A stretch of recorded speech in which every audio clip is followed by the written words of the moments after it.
would I consider H bar to be a sleeping giant? Now, even though nothing I say is financial advice, in my personal perspective, I would say yes, given my kind of definition of it. Because I think, first of all, for me to kind of consider a project to be a sleeping giant, the market cap first has to be pretty giant, which H bar is. I mean, H bar market cap is in the many billions right now, right? It's nearly 9 billion currently, but I feel like it hasn't really had that next leg up.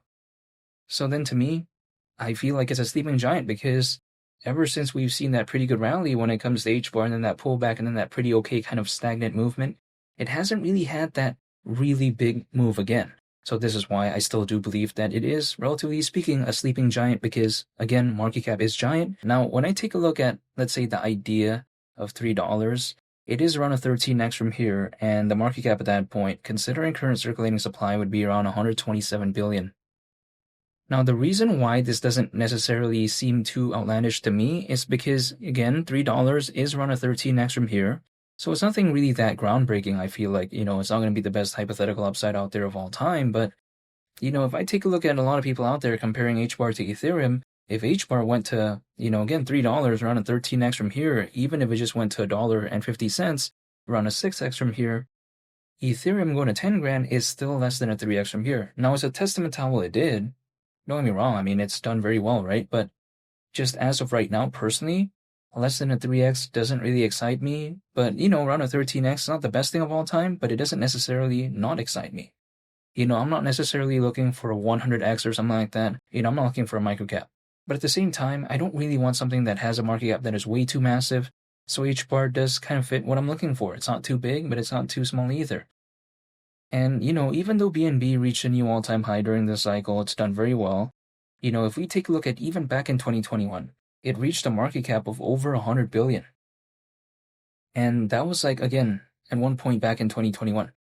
H bar at the price of $3, considering current circulating supply, market cap at that point would be around 127 billion. It just doesn't seem too ridiculous to me. This is my perspective, and I just do think that H bar seems very dynamic as a project. I actually think, H bar is more dynamic than BNB personally in my perspective. And the reason for that is because Hedera Hashgraph, it doesn't use traditional blockchain technology. It uses something called a directed acyclic graph. So it's a little bit different.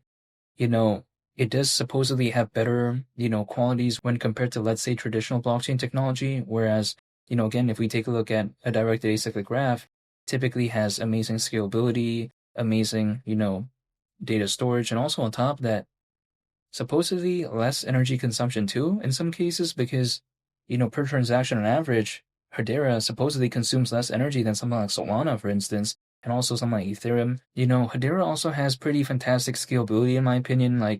Hedera's native services can supposedly scale up to 10,000 transactions per second and even beyond. So that is very amazing. Hedera's governing council includes something like Google, something like Dell Technologies, something like Mondelez, which one of their brands do include Oreo, again, when it comes to the case of Mondelez. So Hedera overall, I think, is pretty fantastic to me. Now, this is my perspective, and I'm not telling you to do anything, but if someone were to ask me, is Hedera a sleeping giant?